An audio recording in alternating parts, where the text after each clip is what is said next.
He hated it. He said he wanted this stuff. 100 years ago, a new theory about human nature was put forward by Sigmund Freud.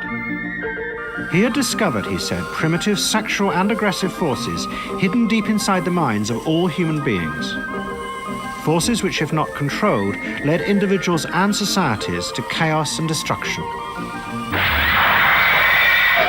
This series is about how those in power have used Freud's theories to try and control the dangerous crowd in an age of mass democracy.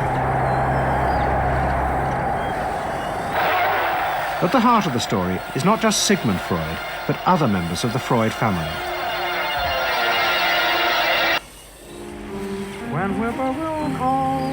This episode is about Freud's American nephew, Edward Bernays.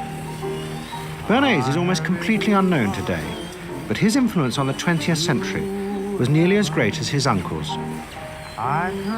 Because Bernays was the first person to take Freud's ideas about human beings and use them to manipulate the masses.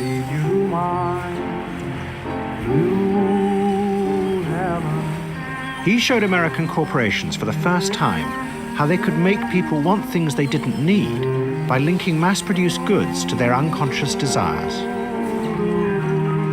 Out of this would come a new political idea of how to control the masses. By satisfying people's inner selfish desires, one made them happy and thus docile. It was the start of the all-consuming self, which has come to dominate our world today.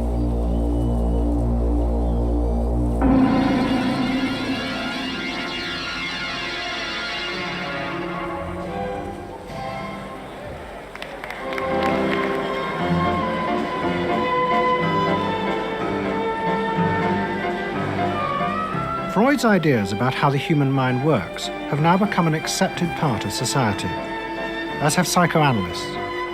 Every year, the psychotherapist's ball is held in a grand palace in Vienna. This is the psychotherapy ball. Psychotherapists come, some advanced patients come, or former patients come, and many other people, friends, but also people from the Viennese society who like to go to a nice, elegant, comfortable ball. But it was not always so. 100 years ago, Freud's ideas were hated by Viennese society. At that time, Vienna was the center of a vast empire ruling Central Europe. And to the powerful nobility of the Habsburg court, Freud's ideas were not only embarrassing, but the very idea of examining and analyzing one's inner feelings was a threat to their absolute control. You see, at that time, these people had the power. And of course, you just were not allowed to show your bloody feelings. I mean, you just couldn't. You know, I mean, you couldn't, if you were unhappy. Can you imagine? You, for instance, you sit somewhere in the country in a castle, you are deeply unhappy, you are a woman. You couldn't go to your maid and cry on her shoulders, or you couldn't go into the village and complain, you know, about your feelings. I mean, you couldn't, it was like selling yourself to somebody. You just couldn't, you know? Because they had to respect you. Now, of course, Freud, you see, put that thought very much into question, because you see, to examine yourself, you would have to put a lot of other things into question. Your society, everything what surrounds you. And that wasn't a good thing at that time. Why not? Because your self-created empire, to a certain extent, would have fallen into bits much earlier already. But what frightened the rulers of the empire even more was Freud's idea that hidden inside all human beings were dangerous instinctual drives. Freud had devised a method he called psychoanalysis. By analyzing dreams and free association, he had unearthed, he said, powerful sexual and aggressive forces, which were the remnants of our animal past. Feelings we repressed because they were too dangerous. Freud devised a method for exploring a hidden part of the mind, which we nowadays call the unconscious, which is a part that is totally unknown to our consciousness. That there exists a barrier in all our minds which prevents these hidden and unwelcome impulses of the unconscious from emerging. Good night.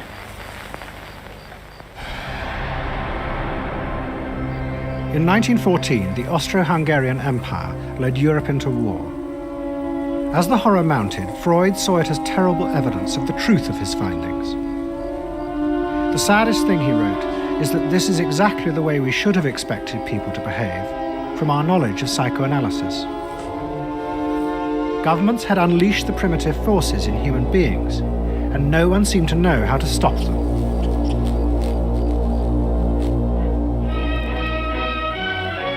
At that time, Freud's young nephew, Edward Bernays, was working as a press agent in America. His main client was the world-famous opera singer Caruso, who was touring the United States.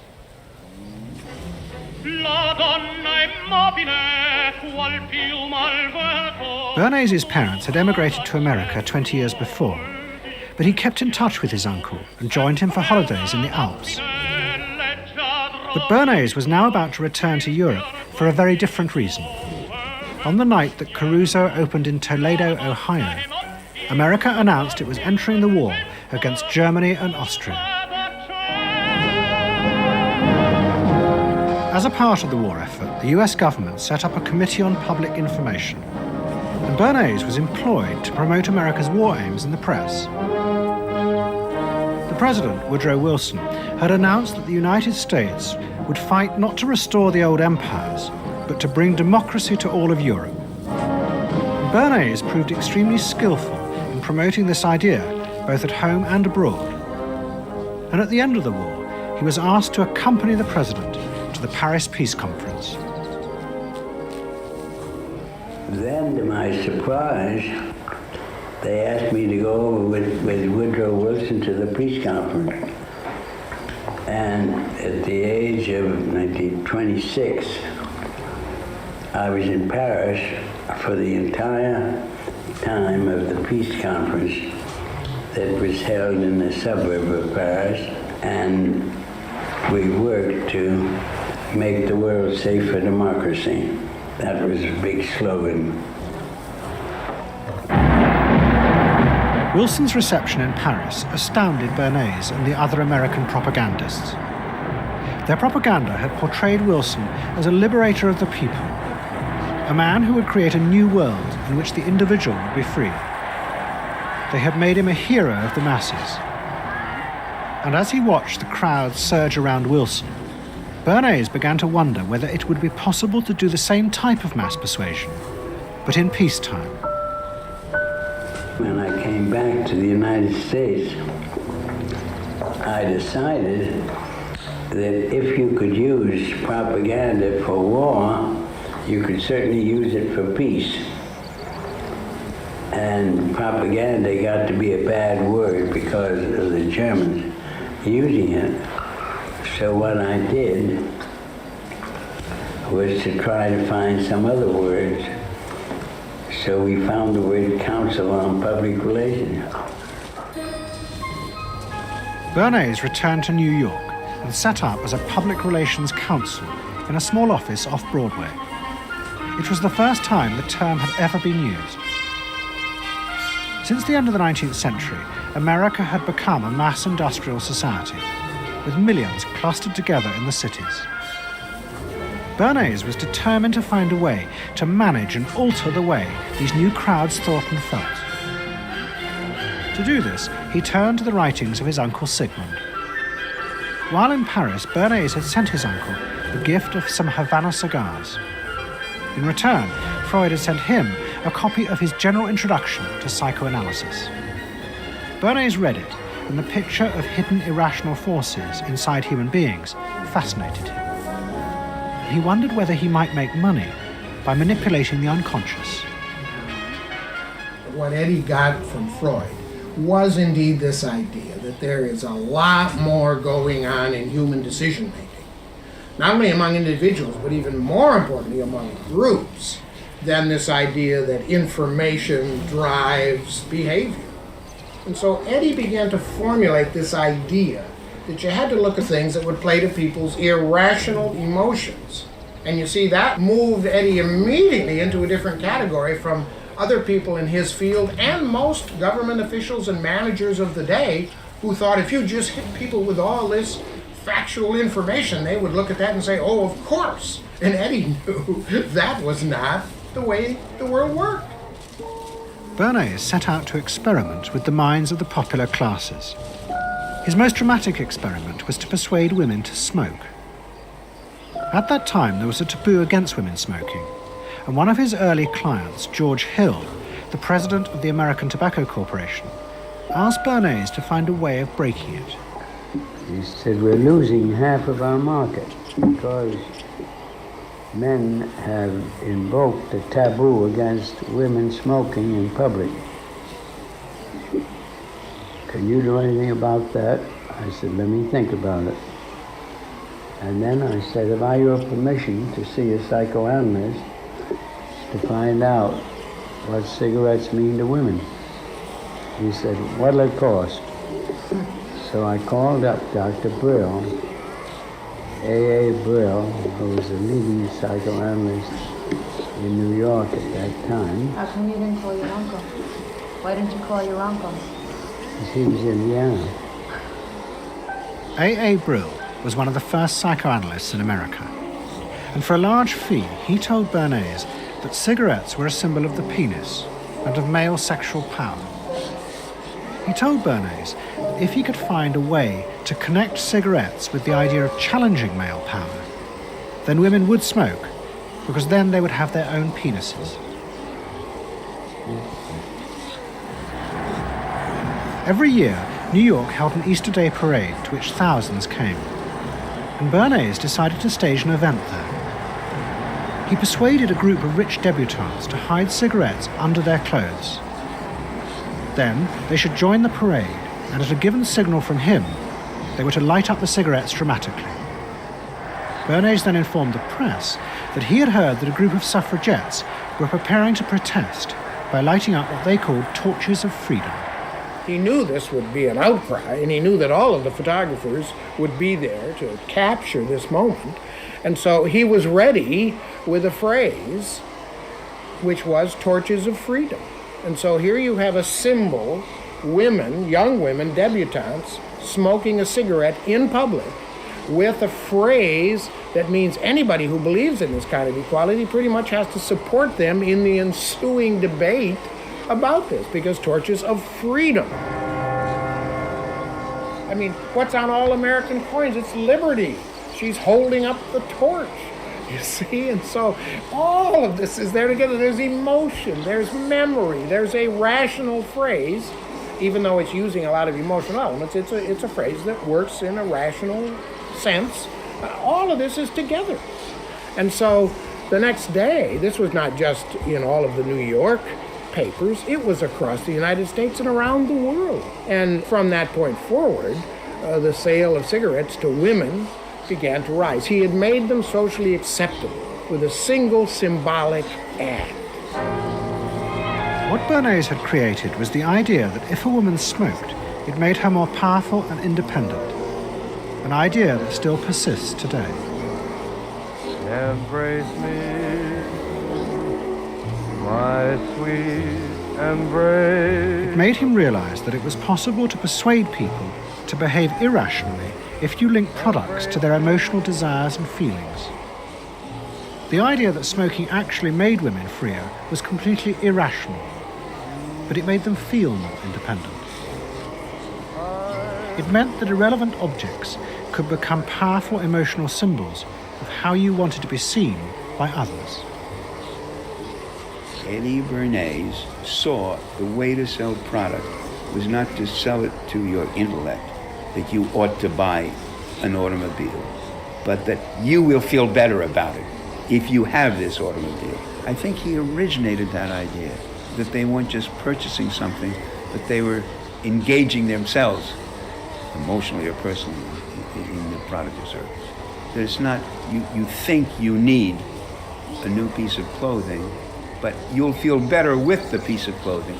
That was his contribution in a very real sense. We see it all over the place today, but I think he originated the idea of the emotional connect to a product or service. What Bernays was doing fascinated America's corporations. They had come out of the war rich and powerful, but they had a growing worry. The system of mass production had flourished during the war, and now millions of goods were pouring off production lines. What they were frightened of was the danger of overproduction, that there would come a point when people had enough goods and would simply stop buying. Up until that point, the majority of products were still sold to the masses on the basis of need. While the rich had long been used to luxury goods, for the millions of working-class Americans, most products were still advertised as necessities. Goods like shoes, stockings, even cars were promoted in functional terms for their durability. The aim of the advertisements was simply to show people the product's practical virtues, nothing more.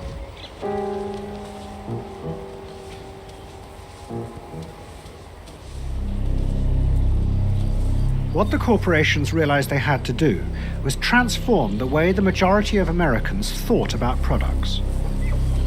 One leading Wall Street banker, Paul Mazur of Lehman Brothers, was clear about what was necessary. "We must shift America," he wrote, "from a needs to a desires culture. People must be trained to desire, to want new things even before the old have been entirely consumed. We must shape a new mentality in America. Man's desires must overshadow his needs." Prior to that time, there was no American consumer. There was the American worker, and there was the American owner, and they manufactured and they saved and they ate what they had to, and the people shopped for what they needed.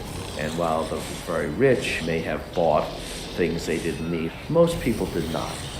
And Mazur envisioned a break with that, where you would have things that you didn't actually need, but you wanted, as opposed to needed. And the man who would be at the center of changing that mentality for the corporations was Edward Bernays.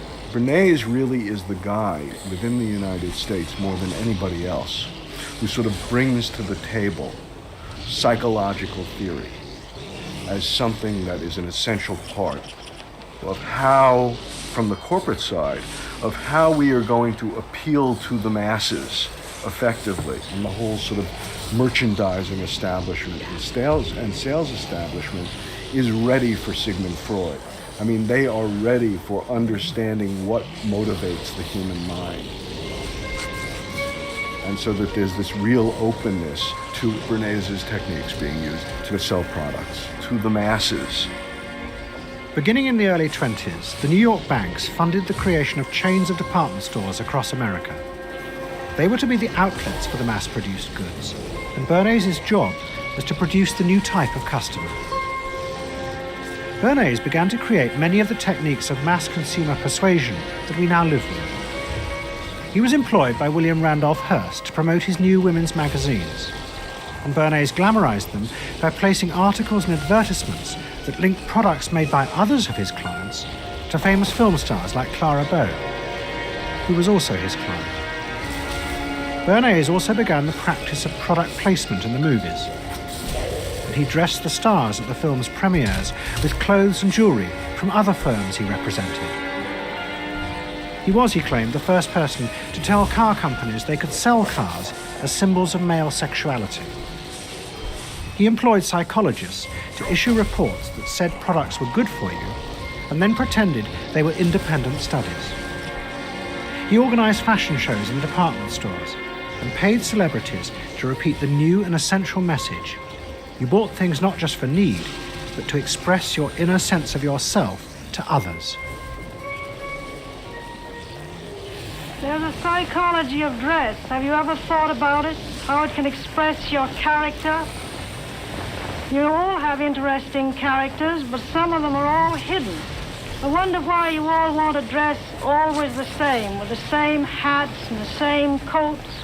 I'm sure all of you are interesting and have wonderful things about you, but looking at you in the street, you all look so much the same. And that's why I'm talking to you about the psychology of dress.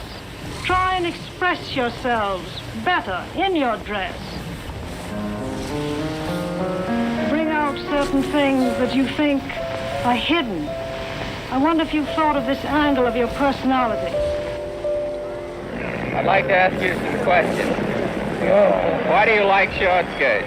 Oh, because there's more to see. More to see, eh? What good does that do you? Makes you more handsome. It makes you more attractive. It does? In 1927, an American journalist wrote, "A change has come over our democracy. It is called consumptionism. The American citizen's first importance to his country is now no longer that of citizen, but that of consumer." The growing wave of consumerism helped in turn to create a stock market boom. And yet again, Edward Bernays became involved, promoting the novel idea that ordinary people should buy shares, borrowing money from banks he also represented. And yet again, millions followed his advice. He was uniquely knowledgeable about how people in large numbers are going to react to products and ideas. But in political terms, if he were to go out, so I can't imagine that he could get 3 people standing listening. Wasn't particularly articulate, was a kind of funny looking, and didn't have any sense of reaching out for people one-on-one. None at all. He didn't think about people in groups of one, but about people in groups of thousands.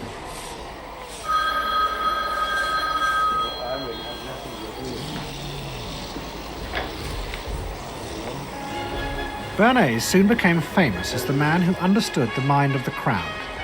And in 1924, the president contacted him. President Coolidge was a quiet, taciturn man and had become a national joke. The press portrayed him as a dull, humorless figure. Bernays' solution was to do exactly the same as he had done with products. He persuaded 34 famous film stars to visit the White House. And for the first time, politics became involved with public relations.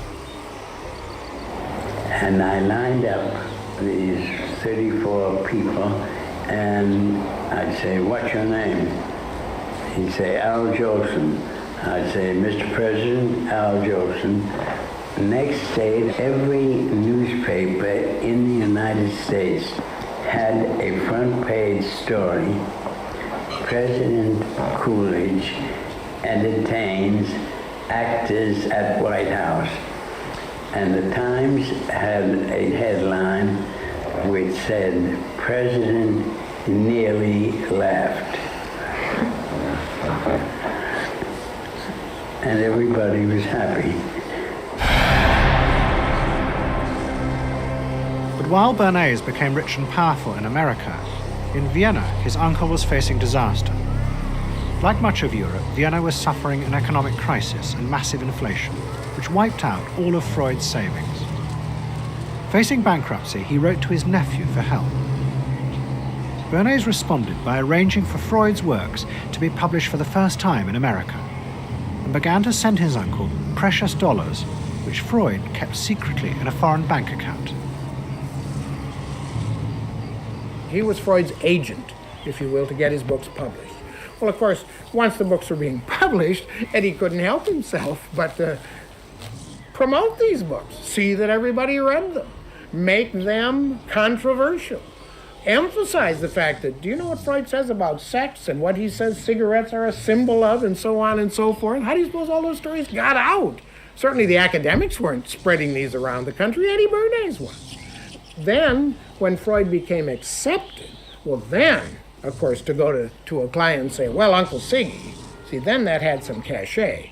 But notice there, first Eddie created Uncle Siggy in the U.S., made him acceptable, secondly, and thirdly, then capitalized on Uncle Siggy. Typical Bernays performance.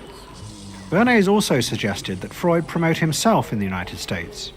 He proposed his uncle write an article for Cosmopolitan, a magazine that Bernays represented, entitled "A Woman's Mental Place in the Home." Freud was furious. Such an idea, he said, was unthinkable. It was vulgar, and anyway, he hated America. Freud was now becoming increasingly pessimistic about human beings.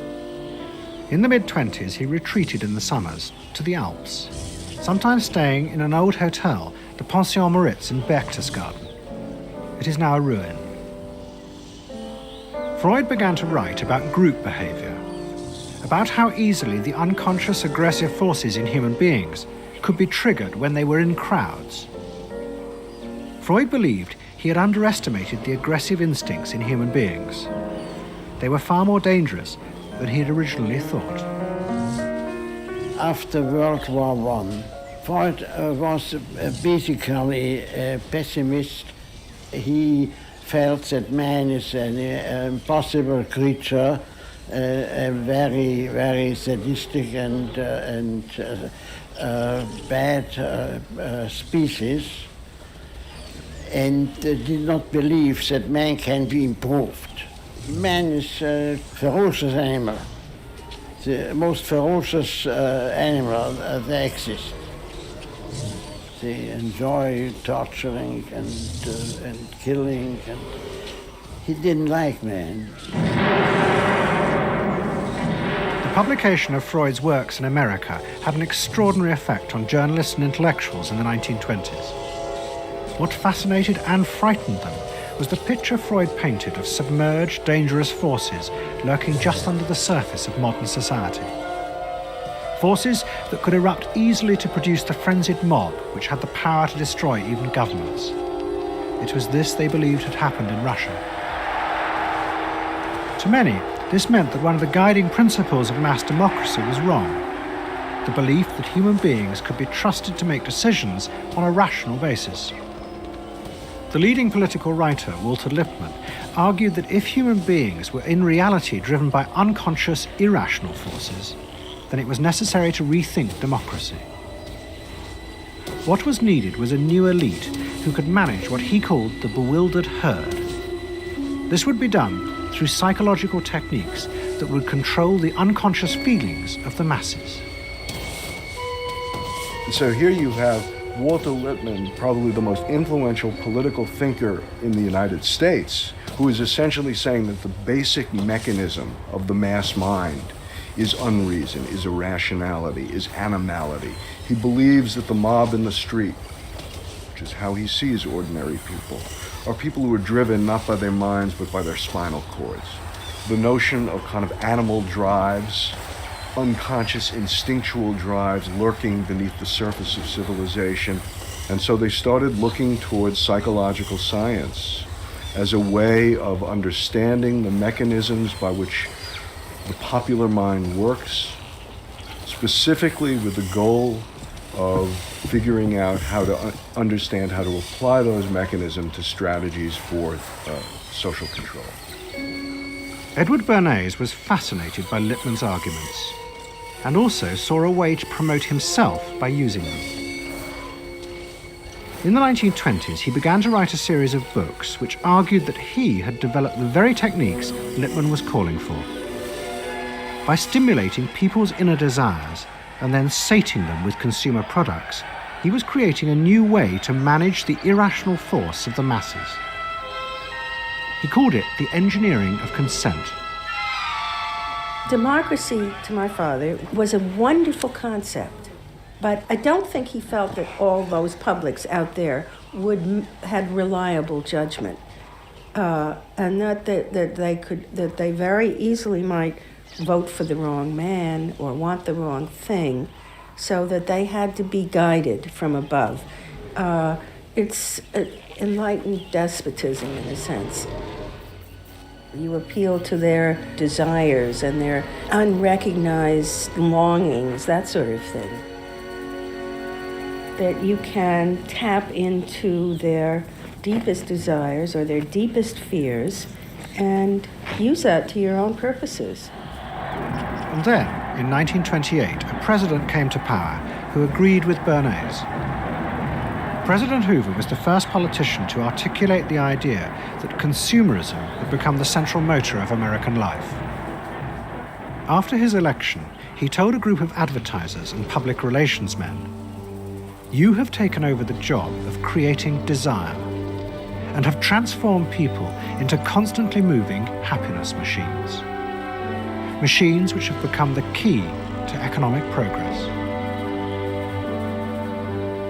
What was beginning to emerge in the 1920s was a new idea of how to run mass democracy. At its heart was the consuming self, which not only made the economy work, but was happy and docile, and so created a stable society. Both Bernays and Littman's concept of managing the masses takes the idea of democracy and it turns it into a palliative. It turns it into giving people some kind of feel-good medication that will respond to an immediate pain or an immediate yearning, but will not alter the objective circumstances one iota.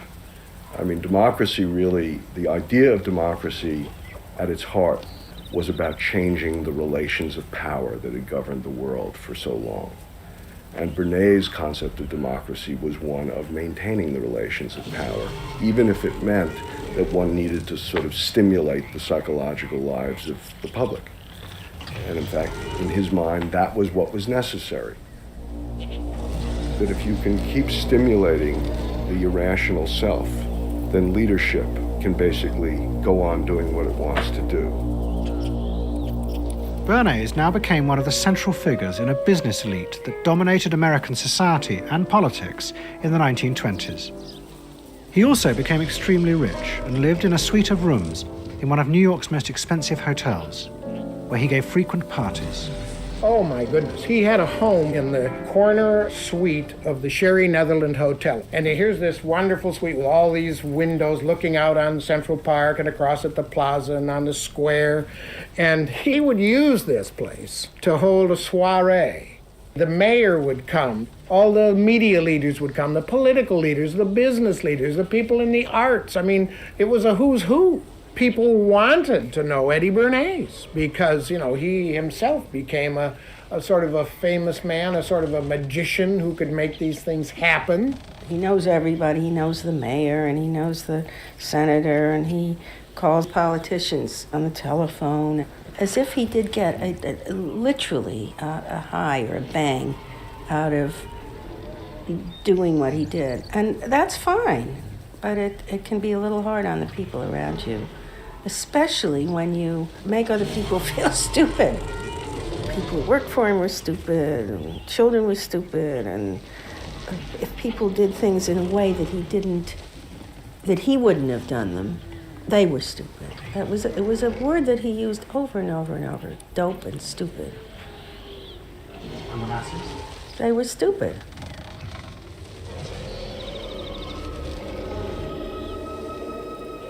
But Bernays' power was about to be destroyed dramatically, and by a type of human irrationality he could do nothing to control. At the end of October 1929, Bernays organized a huge national event to celebrate the 50th anniversary of the invention of the light bulb. President Hoover, the leaders of major corporations, and bankers like John D. Rockefeller were all summoned by Bernays to celebrate the power of American business.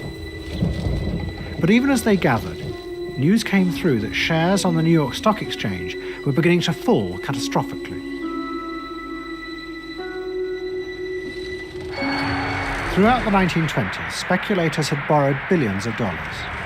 The banks had promoted the idea that this was a new era where market crashes were a thing of the past. But they were wrong. What was about to happen was the biggest stock market crash in history. Investors had panicked and begun to sell in a blind, relentless fury that no reassurance by bankers or politicians could halt. And on the 29th of October 1929, the market collapsed.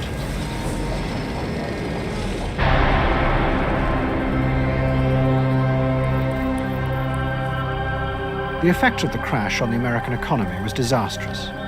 Faced with recession and unemployment, millions of American workers stopped buying goods they didn't need. The consumer boom that Bernays had done so much to engineer disappeared, and he and the profession of public relations fell from favor. Bernays' brief moment of power seemed to be over.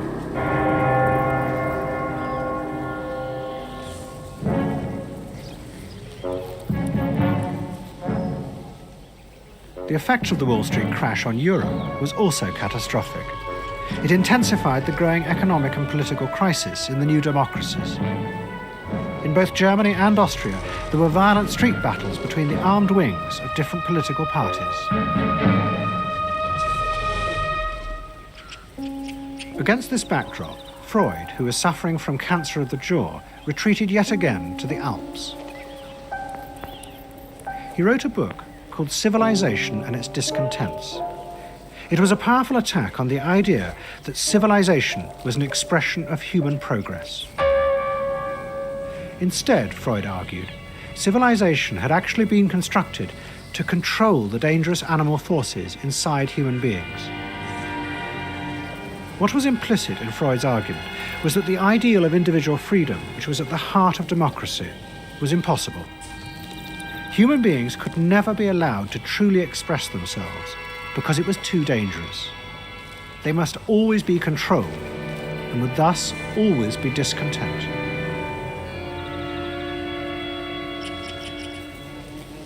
Man doesn't want to be civilized, and he is civilization brings discontent, but it's necessary to survive. Otherwise he couldn't survive. So he must be discontent, because this would be the only way to keep him within limits. But what did Freud think about the idea of the equality of man? He didn't believe in it. We had 32 parties, and Hitler said, before those parties don't vanish, there is no Germany. That's true. You can't have 32 parties. And so they felt, this one person will put an end to this comedy. Freud was not alone in his pessimism. Politicians like Adolf Hitler emerged from a growing despair in the 1920s about democracy. The Nazis were convinced that democracy was dangerous because it unleashed a selfish individualism, but didn't have the means to control it. Hitler's party, the National Socialists, stood in elections, promising in their propaganda that they would abandon democracy because of the chaos and unemployment it led to. Die Parteien versprachen den Himmel auf Erden.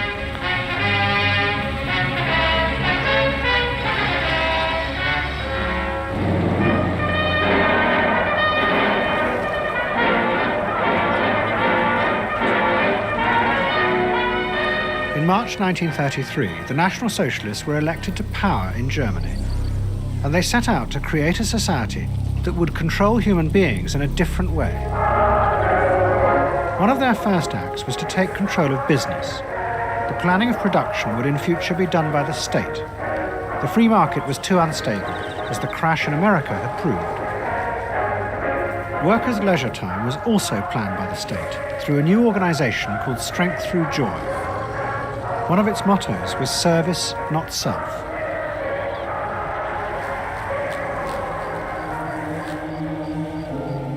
But the Nazis did not see this as a return to an old form of autocratic control. It was a new alternative to democracy, in which the feelings and the desires of the masses would still be central, but they would be channeled in such a way as to bind the nation together. The chief exponent of this was Joseph Goebbels, the Minister of Propaganda. Es mag gut sein, Macht zu besitzen, die auf Gewehren ruht. Besser aber und beglückender ist es, das Herz eines Volkes zu gewinnen und es auch zu behalten. Goebbels organized huge rallies whose function, he said, was to forge the mind of the nation into a unity of thinking, feeling, and desire. One of his inspirations, he told an American journalist, was the writings of Freud's nephew, Edward Bernays.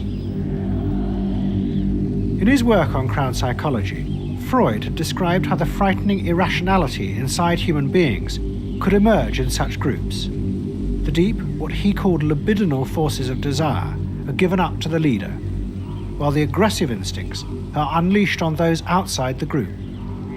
Freud wrote this as a warning, but the Nazis were deliberately encouraging these forces because they believed they could master and control them. Well, Freud was saying that masses are bound by libidinal forces. They love each other and delegate their ideas and their feelings to the chap on top. What are libidinal forces? What are libidinal forces? Well, forces of love. Not hate. No, hate is delegated to the others outside.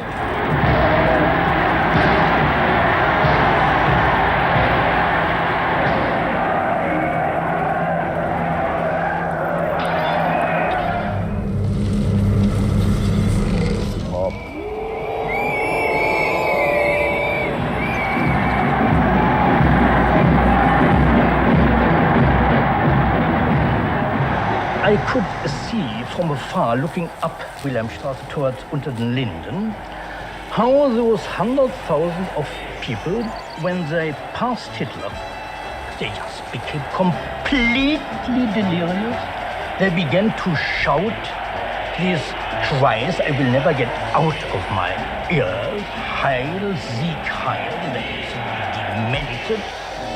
And here I got confirmation how those irrational forces, uncontrollable forces in Germany, in the Germans, had erupted, had broken out, were running riot, were departing, marching on.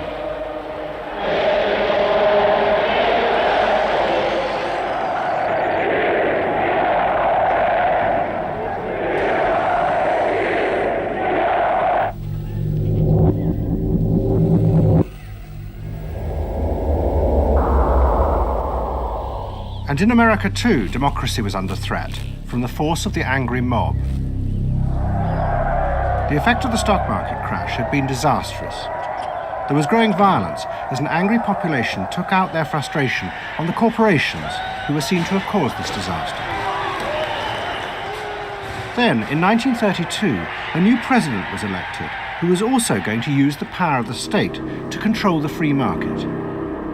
But his aim was not to destroy democracy, but to strengthen it. And to do this, he was going to develop a new way of dealing with the masses. I am prepared, under my constitutional duty, to recommend the measures that a stricken nation in the midst of a stricken world may require. But in the event that the national emergency is still critical, I shall not evade the clear course of duty that will then confront me. I shall ask the Congress for the one remaining instrument to meet the crisis: broad executive power.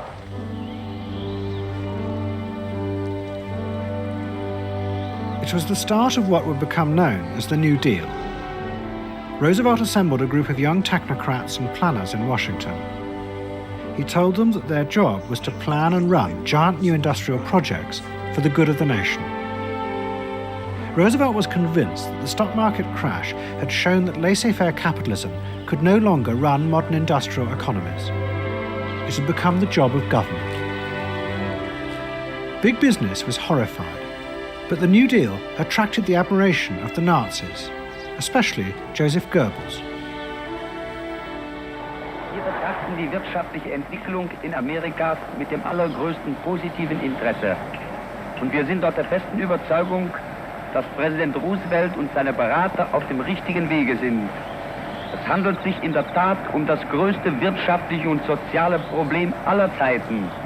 Die vielen Millionen Arbeitslosen, die ihre Plätze an den Maschinen und in den Kontoren verloren haben, wieder an ihre alten Arbeitsstellen zurückzuführen. Das kann nicht allein der privaten Initiative überlassen werden.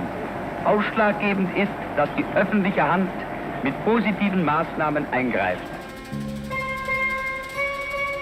But although Roosevelt, like the Nazis, was trying to organize society in a different way, unlike the Nazis, he believed that human beings were rational and could be trusted to take an active part in government.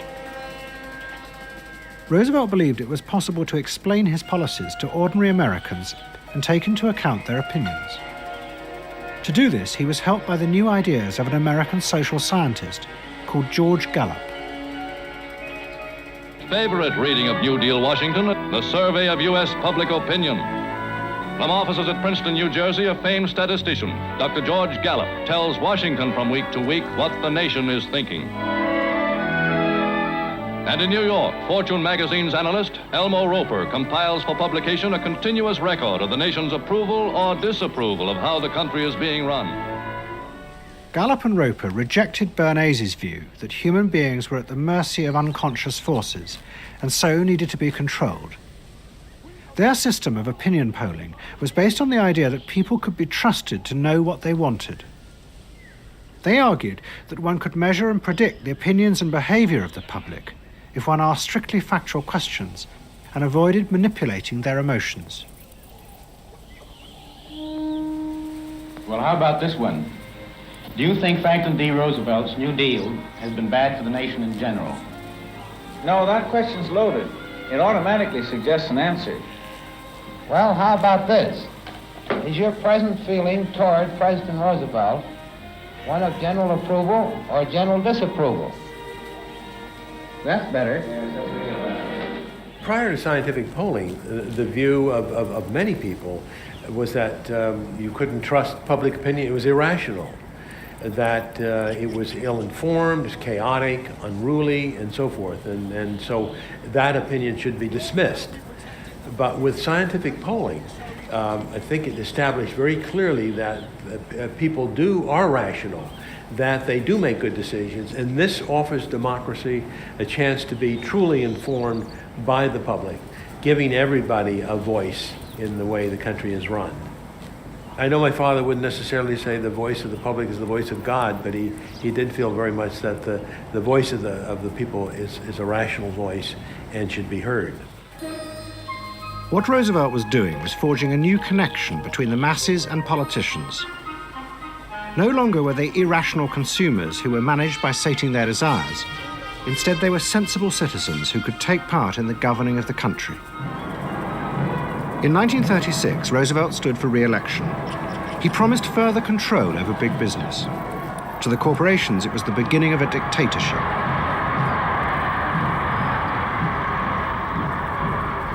Roosevelt interferes with private enterprise and is running the country into debt for generations to come. The way to get recovery is to let business alone. But Roosevelt was triumphantly re-elected. It looks, my friends, like a real landslide this time. So please let me thank you again and tell you that I hope to see you all very soon and bid you an affectionate good night. Faced with this, business now decided to fight back, to regain power in America. At the heart of the battle would be Edward Bernays and the profession he had invented, public relations. Following that election, business people start to get together and start to carry on discussions, primarily in private, and they start talking to each other about the need to sort of carry on ideological warfare against the New Deal and to sort of reassert the sort of connectedness between the idea of democracy on the one hand and the idea of privately owned business on the other. And so, under the umbrella of an organization which still exists, which is called the National Association of Manufacturers, and whose membership included all of the major corporations of the United States, a campaign is launched explicitly designed to create emotional attachments between the public and big business. It's Bernays' techniques being used on a grand scale. I mean, totally.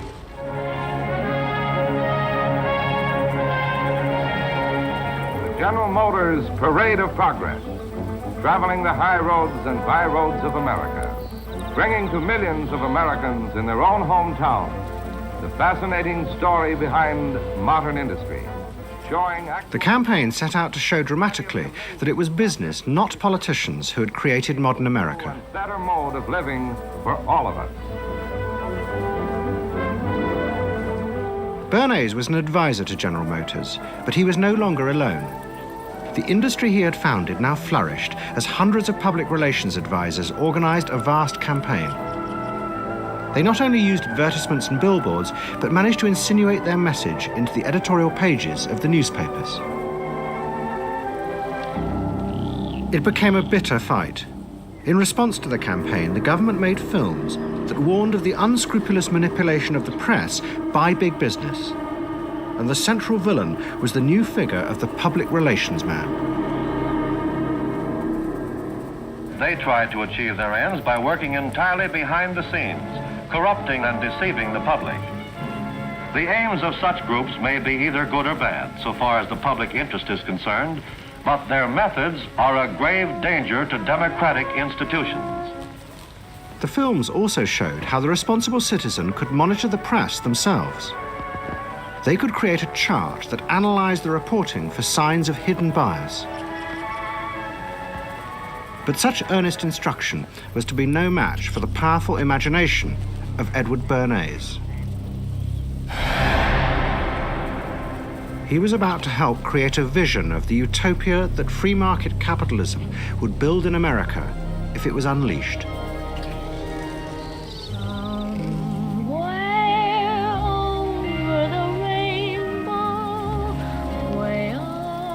In 1939, New York hosted the World's Fair. Edward Bernays was a central advisor. He insisted that the theme be the link between democracy and American business.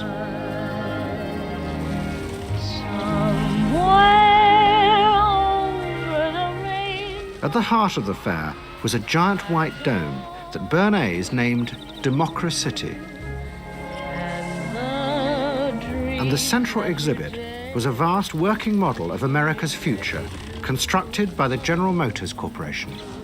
To my father, the World's Fair was an opportunity to keep the status quo, that is, capitalism, in a democracy. Democracy and capitalism, that marriage, right, linking, just like that.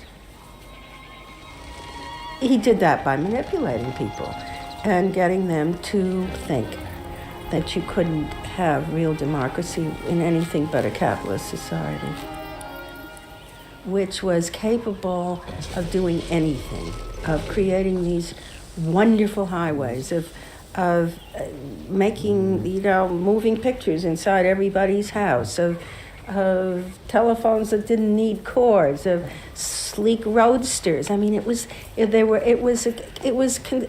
consumerist, but at the same time, you inferred that in a funny way, democracy and capitalism went together. The World's Fair was an extraordinary success and captured America's imagination. The vision it portrayed was of a new form of democracy, in which business responded to people's innermost desires in a way politicians could never do. But it was a form of democracy that depended on treating people not as active citizens as Roosevelt did, but as passive consumers. Because this, Bernays believed, was the key to control in a mass democracy. It's not that the people are in charge, but that the people's desires are in charge. The people are not in charge. The people exercise no decision-making power within this environment. So democracy is reduced from something which assumes an active citizenry to the idea of the public as passive consumers. Driven primarily by instinctual or unconscious desires, and that if you can in fact trigger those needs and desires, you can get what you want from them. But this struggle between the two views of human beings as to whether they were rational or irrational was about to be dramatically affected by events in Europe. Events that would also change the fortunes of the Freud family. In March 1938, the Nazis annexed Austria. It was called the Anschluss. Hitler arrived in Vienna to an extraordinary outpouring of mass adulation.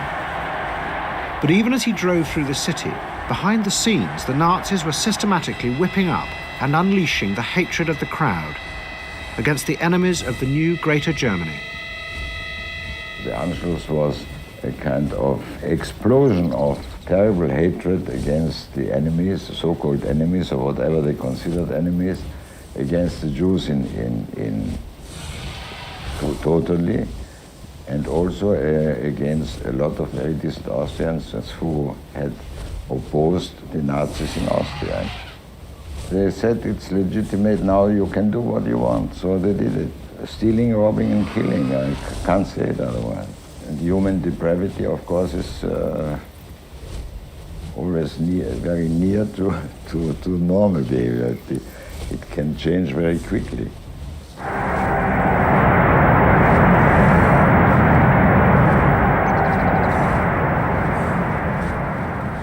As the violence and assassinations raged in Vienna, Freud decided he had to leave. His aim was to go to Britain, but he knew that Britain, like many countries, was refusing entry to most Jewish refugees. But help came from the leading psychoanalyst in Britain, Ernest Jones. He was in the same ice skating club as the Home Secretary, Sir Samuel Hoare, and Jones persuaded Hoare to issue Freud a British work permit. And in May 1938, Freud, his daughter Anna, and other members of his family set off for London.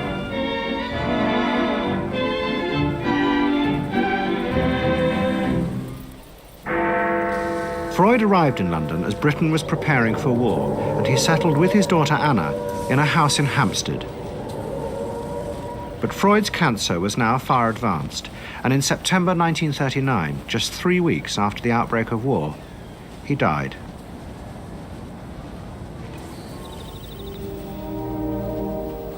The Second World War would utterly transform the way governments saw democracy and the people they governed. Next week's program will show how the American government, as a result of the war, became convinced there were savage, dangerous forces hidden inside all human beings, forces that needed to be controlled. The terrible evidence from the death camps seemed to show what happened when these forces were unleashed. And politicians and planners in post-war America would come to believe that hidden under the surface of their own population were the same dangerous forces. And they would turn to the Freud family to help control this enemy within.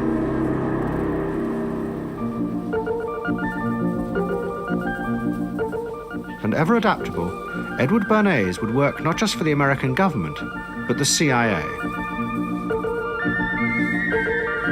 And Sigmund Freud's daughter, Anna, would also become powerful in the United States because she believed that people could be taught to control the irrational forces within them. Out of this would come vast government programs to manage the inner psychological life of the masses.